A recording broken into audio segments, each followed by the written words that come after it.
Garis singgung lingkaran. Selasa 9 Februari 2021 masih bersama Mem Heni. Lingkaran dan garis singgungnya sering dijumpai di sekitar kita.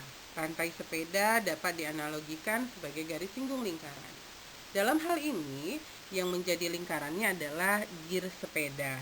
Jadi, apakah yang dimaksud dengan garis singgung lingkaran? Nah, sebelum menjelaskan pengertian tentang garis singgung lingkaran, perhatikan gambar berikut ini.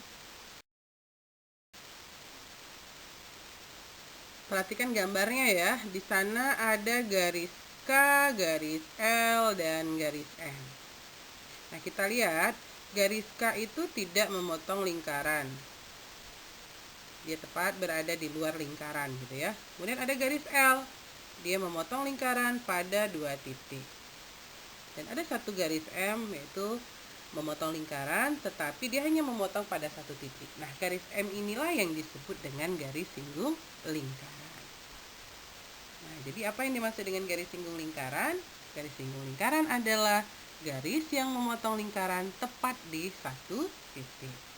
Nah, kita lihat sifat-sifat dari garis singgung lingkaran ini ya. Garis singgung lingkaran memiliki beberapa sifat yang merupakan akibat dari definisi di atas. Sifat-sifat tersebut adalah sebagai berikut. Pertama, garis singgung lingkaran tegak lurus dengan diameter yang melalui titik singgungnya. Titik singgung adalah titik perpotongan garis singgung dengan lingkaran. Nah, karena dia berpotongan tegak lurus, maka sudut yang dibentuknya adalah 90 derajat. Sifat yang berikutnya adalah melalui suatu titik pada lingkaran hanya dapat dibuat satu dan hanya satu garis singgung pada lingkaran tersebut. Nih, ada titik, misalnya kita taruh titiknya di sini ya titiknya. Nah, ada garis N dan garis P di sini. Yang merupakan garis singgung hanya garis N saja. Walaupun kita bisa banyak membuat garis pada titik tersebut, tetapi hanya satu saja garis singgung yang bisa terbentuk, yaitu garis N. Ya, misalnya ini, kita tarik garis P juga. Nah, garis P ini kan memotong lingkarannya pada 2 titik, sehingga ini bukan merupakan garis singgung. Ingat tadi definisi di awal bahwa garis singgung lingkaran itu adalah garis yang menyinggung lingkaran hanya pada 1 titik saja. Sifat yang selanjutnya adalah melalui suatu titik di luar lingkaran dapat dibuat 2 garis singgung lingkaran. Nah, ini ada titik P yang berada di luar lingkaran. Nah, dari titik P ini bisa dibuat 2 garis singgung lingkaran, yang di atas kemudian yang di bawah, di mana panjang kedua garis singgung ini sama ya. Setelah tadi kita melihat atau menyimak tentang sifat dari garis singgung lingkaran, kemudian bagaimana menentukan panjang garis singgung lingkaran itu sendiri. Nah, kita lihat gambar berikut ini ya. Pada gambar berikut ini, yang menjadi garis singgung lingkarannya adalah garis AB. Lingkaran ini berpusat di O. Nah, karena tadi berdasarkan sifatnya bahwa garis singgung lingkaran itu tegak lurus terhadap diameter atau tegak lurus terhadap jari-jari, maka pada segitiga OAB ini bisa berlaku teorema Pitagoras karena dia adalah segitiga siku-siku di A ya, dengan sisi miringnya adalah OB. Nah, teorema Pitagoras yang berlaku adalah OA kuadrat ditambah AB kuadrat sama dengan OB kuadrat. Karena AB ini adalah garis singgungnya, maka AB kuadrat sama dengan OB kuadrat dikurang OA kuadrat. Atau AB sama dengan akar dari OB kuadrat dikurang OA kuadrat. AB sama dengan, boleh juga kita tuliskan sebagai akar dari OB kuadrat dikurang R kuadrat. Karena OA ini adalah jari-jari. Sedangkan O ke B ini adalah jarak dari titik pusat lingkaran menuju titik yang berada di luar lingkaran tersebut. Untuk selanjutnya, biar kamu lebih memahami, maka perhatikanlah contoh soal yang akan kita bahas pada slide berikutnya. Contoh soal dan pembahasannya. Contoh 1, perhatikan gambar berikut. Diketahui AB adalah garis singgung lingkaran yang berpusat di O.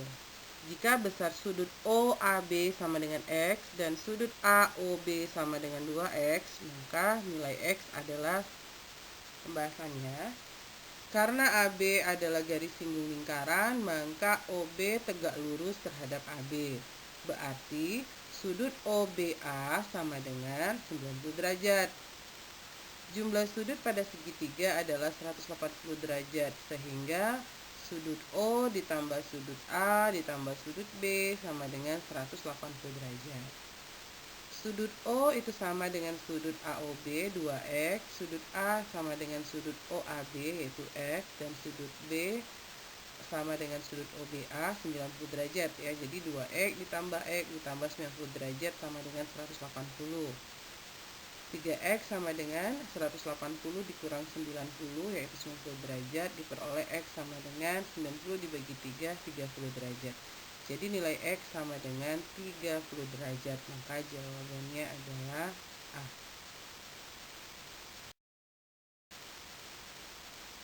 Contoh yang kedua, diberikan sebuah lingkaran dengan pusat di titik O. Titik A dan C terletak pada lingkaran, sedemikian sehingga garis CB dan AB merupakan garis singgung lingkaran seperti tampak pada gambar. Jika besar sudut ABC sama dengan 70 derajat, maka besar sudut AOC adalah, ya, bahasannya, karena AB dan CB itu adalah garis singgung lingkaran, maka OC tegak lurus CB dan OA tegak lurus AB, sehingga besar sudut OCB sama dengan sudut OAB sama dengan 90 derajat. Jumlah sudut pada layang-layang atau segi empat pada umumnya adalah 360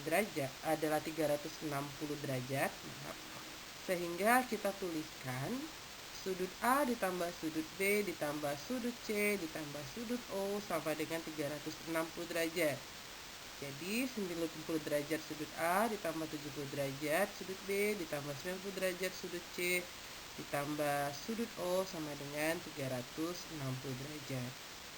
250 derajat ditambah sudut O sama dengan 360 derajat. Jadi besar sudut O adalah 360 derajat dikurang 250 derajat sama dengan 110 derajat. Contoh yang ketiga, perhatikan gambar berikut ini. Pada gambar di atas, AB dan AC adalah garis singgung lingkaran dengan pusat O. Panjang AO sama dengan 51 cm dan OB sama dengan 24 cm. Luas layang-layang OBAC adalah, kita lihat penjelasannya pada slide berikutnya. Pembahasannya, karena AB merupakan garis singgung lingkaran, maka besar sudut OBA itu 90 derajat. Jadi, untuk mencari panjang AB sama dengan akar dari OA kuadrat dikurang OB kuadrat. Nah, kita masukkan ya nilai OA dan OB-nya, diperoleh nilai AB itu sama dengan akar dari 2025 45 cm. Selanjutnya, sebelum kita mencari luas layang-layang, kita lebih dulu mencari luas segitiga OBA. Luas segitiga itu rumusnya adalah setengah alas dikali tinggi, di mana alas dan tinggi selalu saling tegak lurus. Nah, pada gambar ini ya, pada contoh yang ketiga ini, yang saling tegak lurus itu adalah jari-jari dan garis singgungnya. Sehingga rumus luas segitiga OBA adalah OB dikali AB per 2. Diperoleh 24 kali 45 dibagi 2 sama dengan 540 cm persegi. Nah, layang-layang OBAC ini terdiri dari dua segitiga, yaitu segitiga OBA dan segitiga OCA yang sama, sehingga luasnya pun juga sama. Oleh sebab itu, luas layang-layang OBAC itu sama dengan luas segitiga OBA ditambah luas segitiga OCA sama dengan 540 ditambah dengan 540. Diperoleh luas layang-layang adalah 1080 cm persegi. Contoh yang keempat, pada gambar di bawah, panjang jari-jari OA sama dengan 16 cm dan panjang garis singgung PA atau AP adalah 30 cm. Berapakah panjang OP? Nah, OP ini kalau pada segitiga OAP itu ya, dia adalah garis miring karena sudut 90 derajatnya ada di A. Sehingga untuk mencari panjang OP itu adalah akar dari OA kuadrat ditambah dengan PA kuadrat. Nah, diperoleh akar dari 16 kuadrat ditambah 30 kuadrat adalah seakar dari 1156, sehingga diperoleh panjang OP itu adalah 34 cm. Contoh yang kelima. Berikut ini adalah gambar layang-layang yang dibentuk oleh garis singgung lingkaran ya. Garis singgung lingkarannya adalah PA dan PB. Titik pusatnya di O, di mana panjang OP 50 cm dan panjang PA adalah 40 cm. Berapakah panjang tali busur AB? Pembahasannya.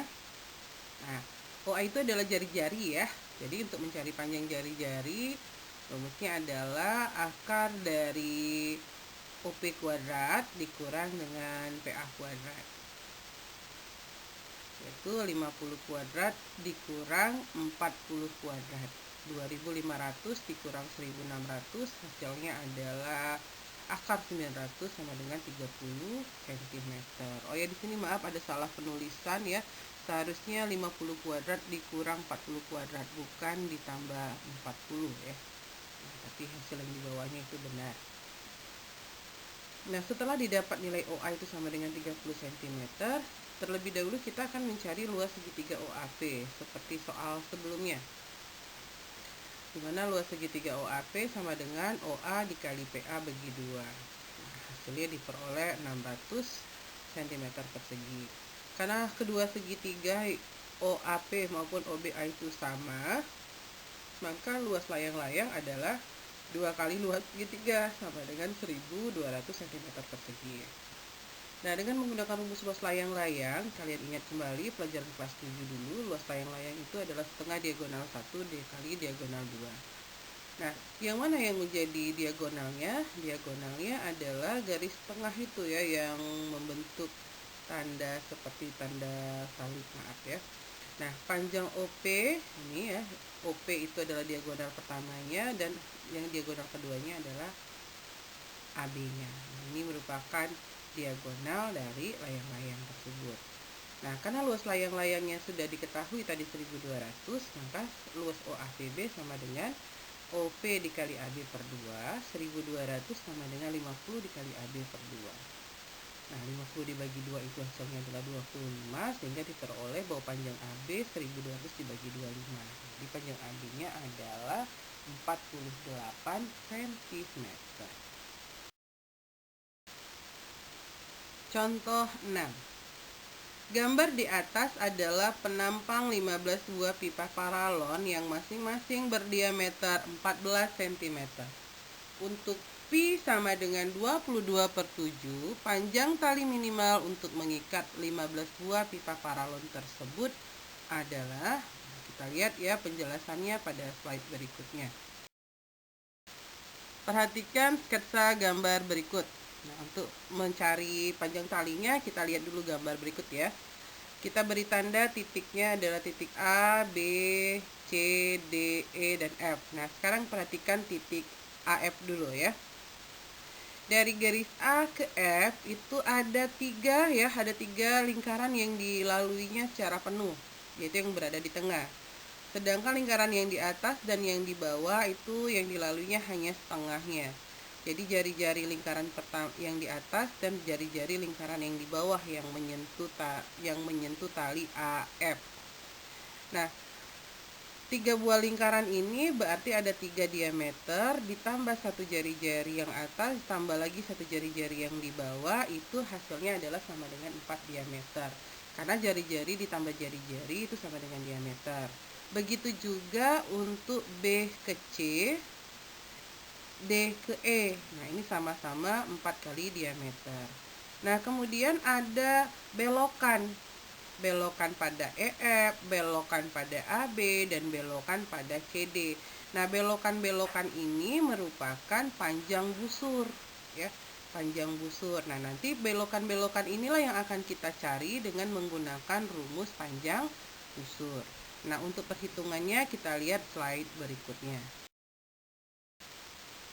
karena ada 3 belokan tadi ya, 3 belokan itu, maka sudut pusatnya adalah 360 dibagi 3. Kenapa 360? Karena lingkaran ya, sudut lingkaran dari 360 dan ada 3 belokan, berarti dibagi 3, didapatlah sudut pusatnya sama dengan 120 derajat.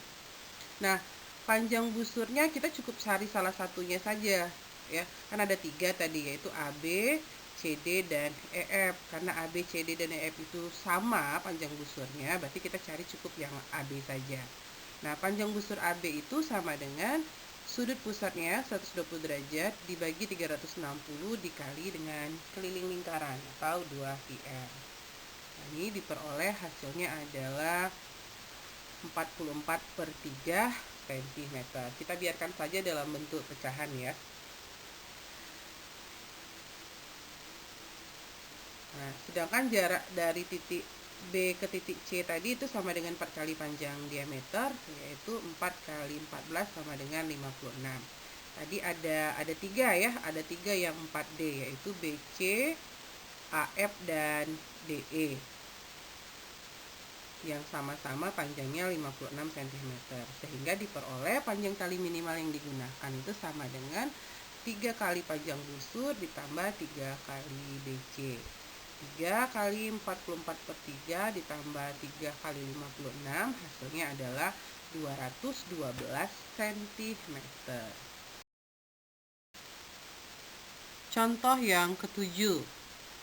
Gambar di bawah ini adalah penampang 10 buah drum berbentuk tabung yang masing-masing berjari-jari 21 cm. Panjang tali minimal yang diperlukan untuk mengikat 10 buah drum tersebut dengan asumsi pi sama dengan 22/7 adalah...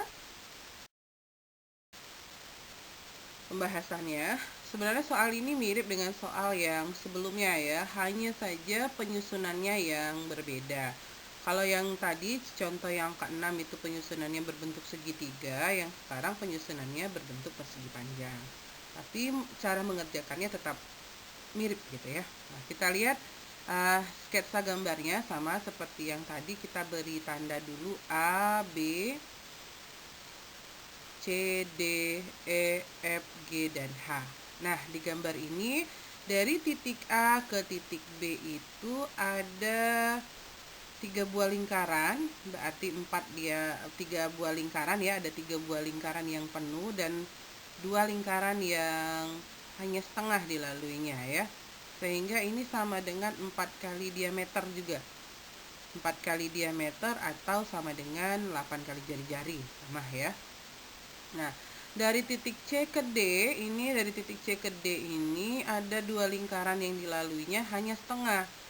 Setengah yang di atas, kemudian setengah yang di bawah. Berarti itu adalah jari-jari 1 dan jari-jari yang kedua. Jika dijumlahkan, maka dia dapatnya 2 kali jari-jari atau sama dengan D. Nah, panjang CD ini sama dengan panjang GH, sama-sama D. Panjang AB itu sama dengan panjang EF, sama dengan 4D atau sama dengan 8R. Nah, selanjutnya kita lihat ya, ada 4 belokan, yaitu ada AH, GF, ED, dan BC. Nah, karena dia berupa persegi panjang, maka besar sudut belokan ini ya, atau disebut dengan busur ini, besar sudut pusatnya yaitu 90 derajat. Atau bisa juga kita lihat sih sebenarnya ya, 360 dibagi dengan 4 ya, 360 dibagi dengan 4 itu hasilnya adalah 90 derajat. Nah, selanjutnya kita lihat perhitungannya pada pembahasan berikutnya.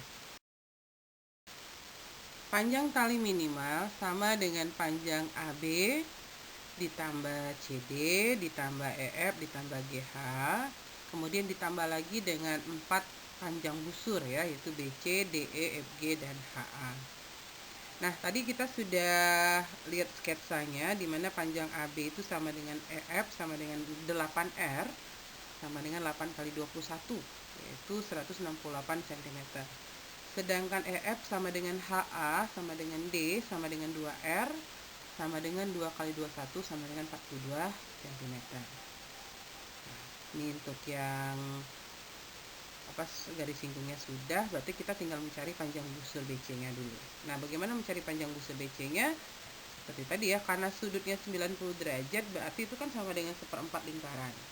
Maka panjang busur BC itu sama dengan 1/4 dikali 2πr, diperoleh 33 cm. Nah, karena panjang BC itu sama dengan DE, sama dengan FG, sama dengan HA, sama dengan 33 cm. Jadi kita tidak perlu mencari panjang DE, FG, HA lagi karena sudah sama dengan panjang BC. Oleh karena itu, panjang tali minimal yang dimaksud adalah, lihat nih ya, tadi kan AD sama dengan EF, berarti itu kita anggap sebagai 2 kali AD. Ditambah dengan, ini EF sama dengan HA, itu 2 kali EF. Panjang busurnya sama semua, yaitu 4 kali BC. Sehingga diperoleh panjang tali minimalnya adalah 2 dikali 168, ditambah 2 kali 42, ditambah 4 kali 33, sama dengan 552 cm. Demikianlah penjelasan mem tentang garis singgung lingkaran pada hari ini. Semoga kalian bisa memahaminya. Jika ada hal yang belum kalian pahami, silakan bertanya, boleh di kolom komentar, boleh juga di WhatsApp ya, di kelas WhatsApp kita. Assalamualaikum warahmatullahi wabarakatuh.